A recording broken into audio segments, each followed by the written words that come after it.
केदारनाथ का शिवलिंग बाकी शिवलिंगों से अलग है। कहा जाता है कि जब भगवान शिव ने पांडवों को उनके पापों से मुक्ति दी और उनका प्रायश्चित स्वीकार किया, तब पांडवों ने केदारनाथ मंदिर का निर्माण करवाया।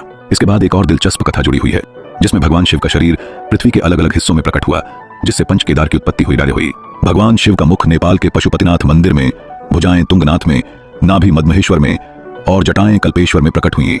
यही 5 स्थान पंच केदार के रूप में पूजे जाते हैं। केदारनाथ को पंच केदार में सबसे प्रमुख माना जाता है, क्योंकि यहाँ भगवान शिव के पीठ रूप की पूजा की जाती है। क्या आप जानना चाहते हैं कि केदारनाथ मंदिर से जुड़ी एक और दिलचस्प पौराणिक कथा क्या है?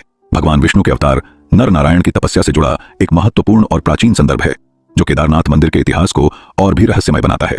शिव पुराण की रुद्र संहिता में उल्लेख है कि बद्री वन में भगवान विष्णु के अवतार नर नारायण पार्थिव शिवलिंग बनाकर भगवान शिव की पूजा करते थे।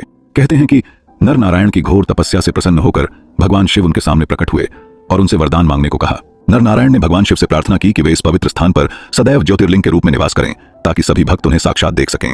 भगवान शिव ने यह वरदान स्वीकार किया और तभी से इस स्थान पर उनकी पूजा ज्योतिर्लिंग के रूप में की जाती है। इस कथा के अनुसार केदारनाथ का ज्योतिर्लिंग भगवान शिव का एक महत्वपूर्ण रूप है, जिसे उनकी दिव्य उपस्थिति और भक्तों के लिए एक स्थायी आस्था के रूप में पूजा जाता है। क्या आप भी इस अद्भुत पवित्र स्थान पर भगवान शिव के दर्शन करने की इच्छा रखते हैं? अगर हाँ, तो कमेंट में हमें जरूर बताएं। हम आपको अगली डॉक्यूमेंट्री में इस रहस्यमय यात्रा पर जरूर ले चलेंगे। क्या आप जानते हैं कि केदारनाथ मंदिर का इतिहास और इसकी पवित्रता भगवान शिव और भगवान विष्णु के अद्वितीय संबंध से जुड़ी हुई है?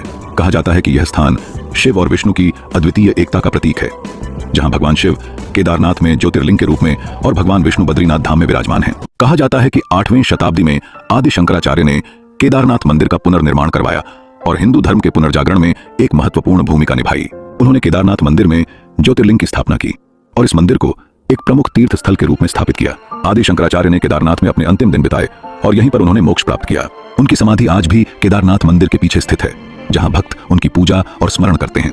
हाल के प्रमुख इतिहासकार का मानना है कि शैव संप्रदाय के अनुयायी आदि शंकराचार्य और उनके छात्रों के आने से बहुत पहले इस क्षेत्र में सक्रिय थे। इस मान्यता के आधार पर यह संभव है कि मंदिर की प्राचीनता को सटीक रूप से निर्धारित करना मुश्किल हो, खासकर जब पाली या ब्राह्मी भाषा में लिखी गई लिपि को अब तक पूरी तरह पढ़ा नहीं जा सका है। मध्य प्रदेश के ग्वालियर राज्य में पाए गए एक पत्थर के शिलालेख से यह पुष्टि होती है कि यह क्षेत्र प्राचीन समय से धार्मिक महत्व रखता था, और शायद यही कारण है कि केदारनाथ मंदिर का इतिहास बेहद रहस्यमय और प्राचीन है।